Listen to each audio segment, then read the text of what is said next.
Olá, irmãos, a graça e a paz. Eu quero pedir desculpas por ontem. Nós estávamos numa região que simplesmente não tem sinal nem de telefone. E como o horário de verão mudou no Brasil, eu precisava passar a gravar a partir das 3 horas locais aqui. Mas cá estamos de volta. É uma alegria estar novamente com os irmãos aqui no nosso tempo devocional juntos. E eu gostaria de ler esse texto aqui de Mateus 23, a partir do 37, quando Jesus chega em Jerusalém e lamenta sobre a cidade. Isso tem muito a ver com seguir o mover de Deus, ter sensibilidade para o mover de Deus, ver o mover de Deus, se inserir no mover de Deus. E o maior mover de Deus da história estava ali em Jerusalém. E a maior parte da cidade, dos religiosos principalmente, não viram, não reconheceram. E por isso não entraram, não desfrutaram do mover de Deus. E a Bíblia aqui, no capítulo 23 de Mateus, verso 37, diz: Jerusalém, Jerusalém, que matas os profetas e apedrejas os que te foram enviados. Quantas vezes quis eu reunir os teus filhos como galinha junta os seus pintinhos debaixo das asas, e vós não quisestes. Eis que a vossa casa vos ficará deserta. Declaro-vos, pois, que desde agora já não me vereis, até que venhais a dizer: bendito que vem em nome do Senhor. Esse texto ele é saturado de princípios bíblicos, mas eu nunca vi ninguém comentando de maneira um pouco mais profunda sobre os detalhes do que Jesus fala aqui. Primeiro, Jesus era a resposta de Deus para a nação de Israel. Jesus era o cumprimento materializado, visível, táctil, do Messias prometido no Velho Testamento pela boca dos próprios profetas. E estava ali o Messias enviado por Deus. E aí Jesus está dizendo: vocês têm dois problemas sérios. Vocês matam os profetas e vocês apedrejam aqueles que são enviados. E é interessante, por que as pessoas matam os profetas ou rejeitam aqueles, apedrejam aqueles que lhes são enviados? Por alguns motivos muito simples. Primeiro, porque nós torcemos o nariz para um tipo de mover de Deus que nós achamos que não é de Deus. Por conta de um estilo conservador demais, por conta de uma mentalidade bitolada, por conta de uma atitude dogmática. E perdão, todo dogmatismo é burro, porque ele se fecha em alguns poucos parâmetros e presume que não há nada diferente daquilo que ele quer que seja, ou que ela deseja que seja, no estilo, na prioridade, no tipo de ensino, nas ênfases e no modelo. Deus não tem compromisso com nada disso. E é interessante, nós podemos matar os profetas quando nós torcemos o nariz para certos moveres de Deus. E nesses dias nós vivemos tempos muito contraditórios, porque há muito abuso, há muito ensino errado, há muita gente errada, há muito líder que na verdade não está edificando a casa de Deus. Por outro lado, existe muita coisa genuína também. Por outro lado, Deus continua falando também. E por que será que Ele permite que os abusos e coisas muito legítimas convivam juntos? Porque esse é o seu desafio, esse é o seu teste. Identificar quando de fato Jesus está falando e gritando sobre Jerusalém. E Jerusalém fala dos escolhidos, da casa de Deus, daqueles que são povo de Deus, lavados e redimidos no sangue do Cordeiro. E Deus continua falando. O problema é que, por um lado, nós podemos torcer o nariz, porque não é o estilo, não é a preferência, não vem de acordo com o meu conjunto de doutrina em que eu gosto, né, de construir as coisas.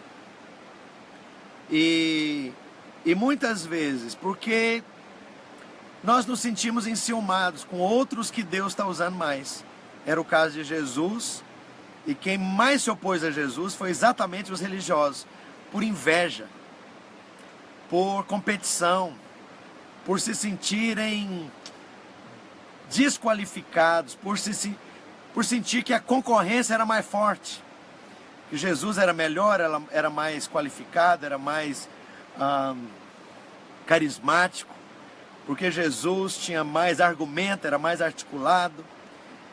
Mas há vários motivos, e a raiz de todos eles é orgulho. A raiz de todos eles é presunção.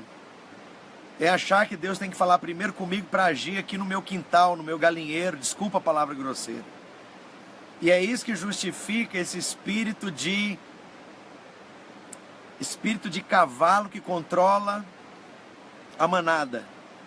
Esse espírito de controle em que algumas organizações de um apóstolo só, porque é inadmissível que haja outros que sejam usados por Deus caminhando próximo de nós. Então estabelece aquela atitude extremamente dura contra qualquer um que esteja sendo usado por Deus, seja instrumento de Deus, seja canal de Deus. Mas Jesus fala mais aqui sobre a consequência disso. A sua casa ficará deserta e vocês não vão me ver mais. Casa deserta significa, essa obra vai minguar. Essa obra vai diminuir de proporção, de influência, de número. Ele diz, vocês não vão me ver mais. Até que um dia vocês reconheçam que fui eu quem enviei, eu sou o Messias, essa obra é minha. Em outras palavras, Deus não tem compromisso com o orgulho, com a arrogância, com a presunção, enquanto nós não damos o braço a torcer e nos humilhamos diante dele, naquela atitude, Senhor, eu quero ser ensinável, eu quero aprender, eu quero ouvir, eu quero guardar meu coração sensível e tenro. O dia que nós falamos, bendito que vem em nome do Senhor, significa exatamente isso. Senhor, eu me abro para aquilo que o Senhor tem para dizer. Eu pergunto, você quer crescer em Deus, quer prosperar em Deus, quer continuar vendo e tendo ouvidos e sensibilidade para perceber Jesus falando e receber o seu ensino, o seu mover, o seu fluir, a sua unção? A chave está aqui. Agora, além da mensagem de Jesus, ele diz, foi para um outro propósito que eu vim também, para vos reunir debaixo das minhas asas. Isso fala de reconhecer a autoridade. Isso fala de estar no lugar certo, debaixo da autoridade certa. E aí que a coisa dificulta mais ainda. Porque se nós temos dificuldade em ouvir outros ensinos, receber de outros canais, quanto mais estar debaixo de asas, quanto mais sermos igualados a todos aqueles que estão debaixo da mesma asa, debaixo da mesma galinha, que é a figura que Deus usa aqui.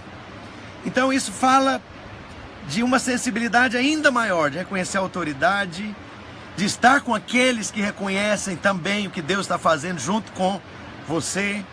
Isso fala de relacionamento em comunidade, estarmos juntos debaixo da mesma asa, da mesma galinha, debaixo da mesma autoridade, debaixo da mesma influência. Mas sabe, muitas vezes nós queremos procurar destaque, nós precisamos procurar o nosso próprio nome sendo divulgado acima dos demais. E Deus não tem compromisso com isso.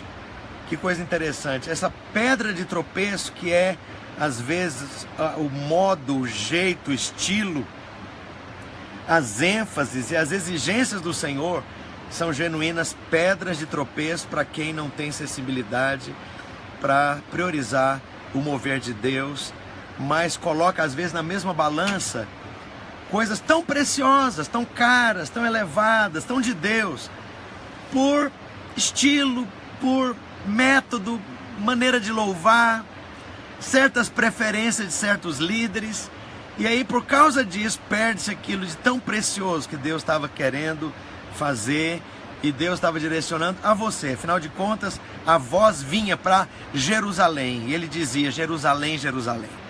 Muitas vezes o Senhor vai vir falar conosco e vai apontar o caminho de humildade, de um espírito ensinável, de entender como nós devemos priorizar aquilo que é fundamental, aquilo que é fundamento de doutrina, e colocar de lado coisas que são detalhes, que não são fundamento. Eu pergunto, você é capaz de identificar a diferença do fundamento e aquilo pelo que ou para o qual você pode ser flexível? Você consegue entender que às vezes Deus vai usar pessoas próximas de você e essas pessoas vão ser a chave para você receber de Deus? E é o caso de Jesus aqui, um profeta muito mais novo, vindo de um lugar onde não vem profeta, que é Nazaré, com uma mensagem que rompia com todo aquele estilo conservador dos fariseus. Que você e eu possamos identificar o mover de Deus, entrar no mover de Deus e fluir no mover de Deus.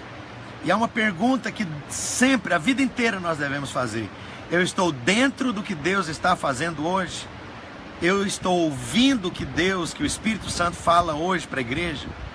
Eu estou no rio que está fluindo hoje? Essa é uma pergunta que a vida inteira nós devemos perguntar a nós mesmos e responder com um coração sensível, ensinável e humilde.